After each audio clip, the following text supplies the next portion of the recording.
Back for more then, Commander?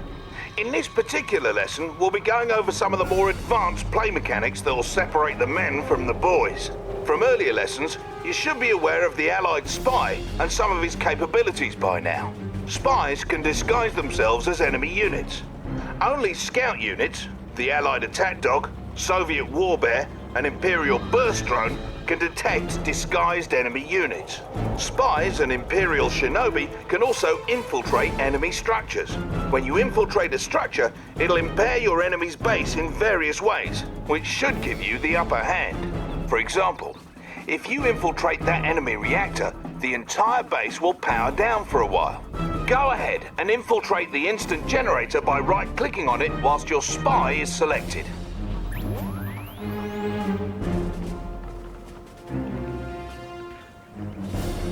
I don't like bears. Stand by for infiltration.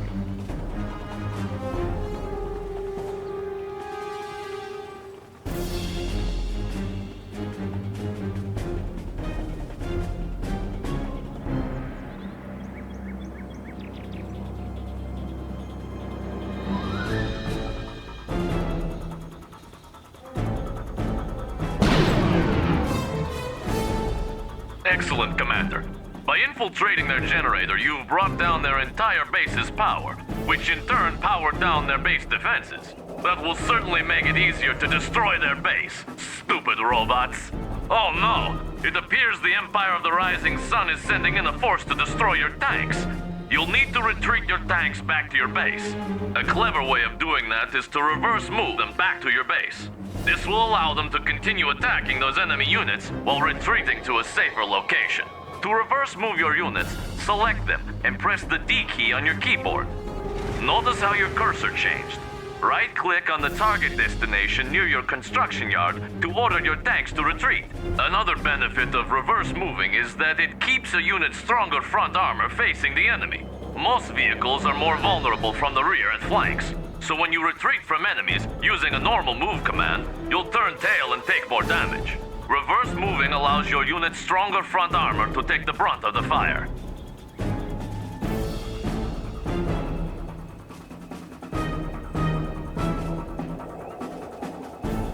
Ready as always. Come on, boys.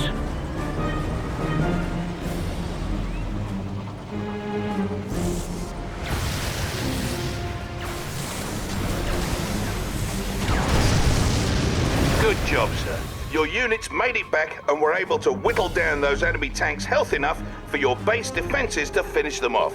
Had you issued a normal move order back to your base, your Guardian tanks might not have fared as well. Incidentally, should the enemy catch you off guard with an attack, listen for audio cues from your intel officer and visual cues on radar to tip you off. To jump to the most recent radar event, just hit the spacebar. Enemy commando detected.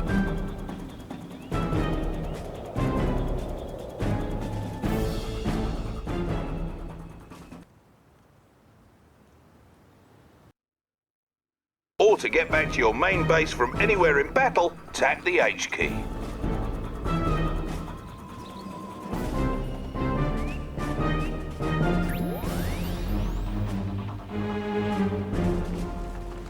Oh, pants. It looks like the Empire is sending another attack wave, but this time they'd come at us with infantry. Your base defenses are strong against infantry, but with that many of the blighters, I don't think it's going to be enough. So, a good way to dispatch large quantities of infantry is to crush them with vehicles. Not all vehicles can crush infantry, so it's good to familiarize yourself with the ones that can. Small vehicles like your IFVs and Riptides are examples of vehicles that can't crush. On the other hand, larger vehicles like Guardian tanks and assault destroyers can crush a man like so many potato crisps. What's more, some of the largest vehicles in Red Alert 3 are big enough to crush other, smaller vehicles. Anyhow, let's crush those robots. Wait! You may wish to assign your tanks to a control group first. This is an important way of managing your forces. To assign units to a control group, select them, then hold the control key and press a number key. Do this now, please.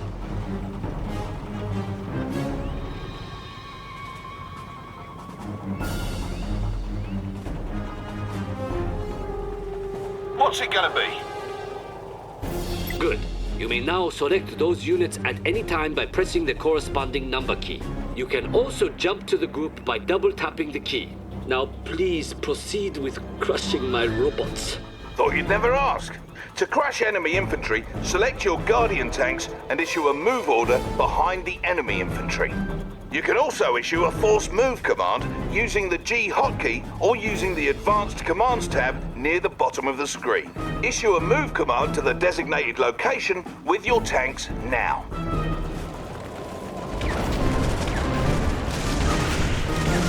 Affirmative, sir. Seeing as how that Rising Sun base seems intent on taking us down, let's go over some ways to get your units to protect your base without being drawn out by the enemy. All of your units can be set to different stances, which affect their behavior. All units start off in guard stance, meaning they will auto-acquire enemies that come within their attack range and pursue them for a short distance if they try to flee. Once the dust settles, your units will return to their original positions. We need to have some of our units on defense for our base, but not pursue our enemies. To do this, we need to put them into hold ground stance. First, select one or more of your tanks.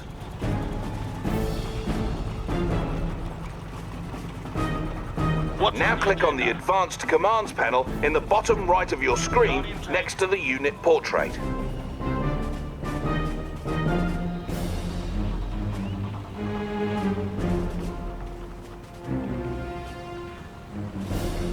As you can see, this panel reveals some additional controls for your units. Select the Hold Ground button to change your unit's stance.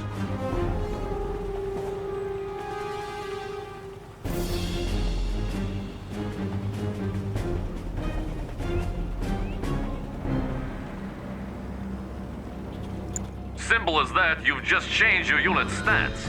Keep in mind that no matter what stance your units are in, any orders you issue will always be followed. Stances will only affect how units behave when not under your direct control. Now, take 3 Guardian tanks, not counting our field instructor, and move one to each of the designated locations and put them into a hold ground stance.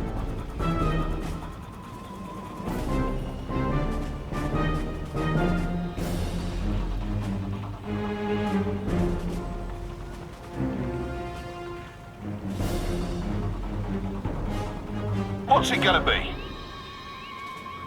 Come on, boys. Could we be of help, sir?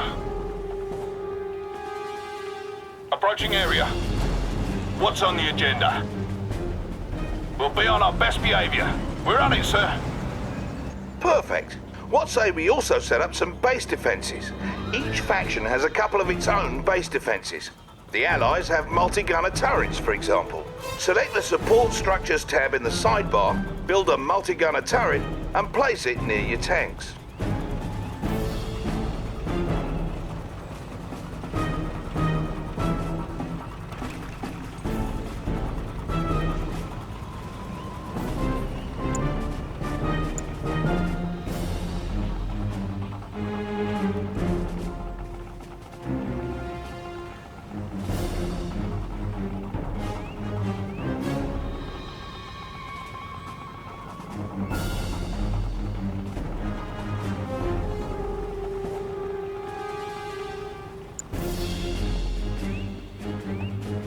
Multi-gunner turrets change weapons if you put different infantry into them, though the rocket launchers they use by default should be handy in most cases.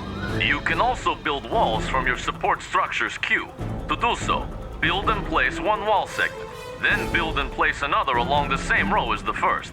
You'll see the build grid show green to indicate where you can form a solid wall. Careful though, each wall segment costs you, so longer walls are more expensive. Walls are useful for blocking smaller forces like those pesky engineers, always trying to steal your structures. Go on and try building a solid wall at the front of your base.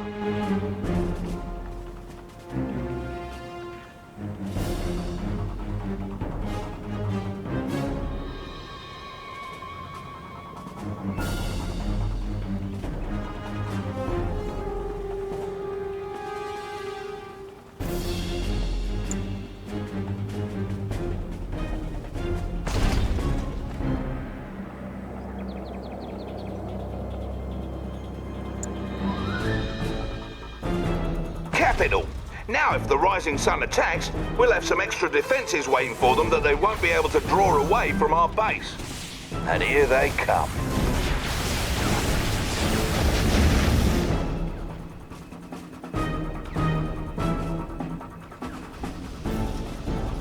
As you can see, they've decided to retreat back to base, but your Guardian tanks stood their ground and didn't continue after them.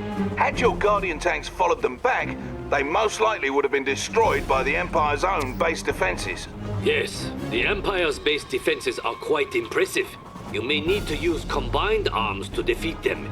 In fact, if you depend overmuch on just one or two types of units, you are bound to fail. Thankfully, it is easy to manage multiple types of units at once. Try selecting all your combat forces on the battlefield using the Q key.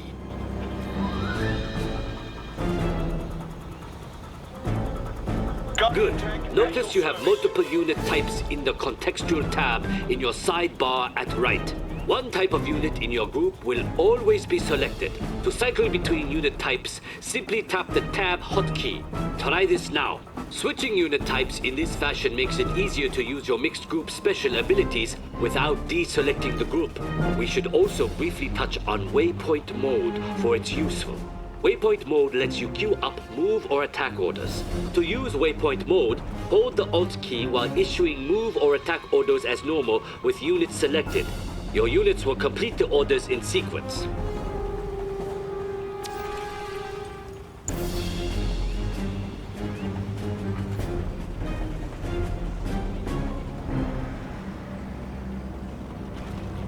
Move it out, lads.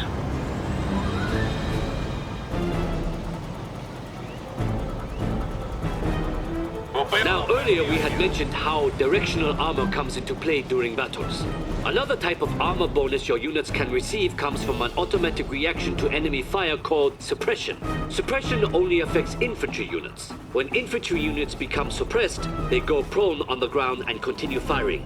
Suppressed infantry are slower, but more resistant to damage. Send your infantry into that city square there and attack that garrison structure.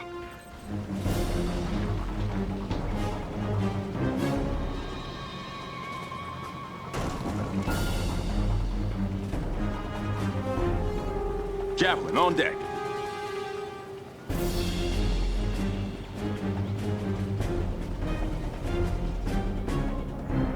He's mine. Here we come.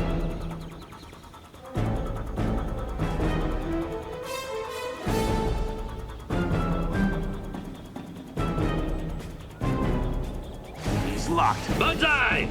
As you approached the structure, your units came under enemy fire, and some of them were suppressed as a result of the enemy attacks.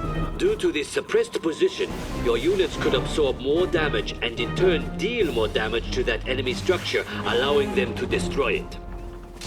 Oh! What was that for? That was for my robots. Well, good job, Commander.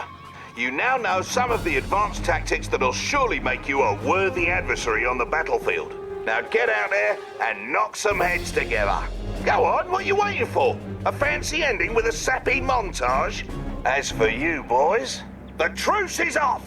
Finally, you jerks! Shut up!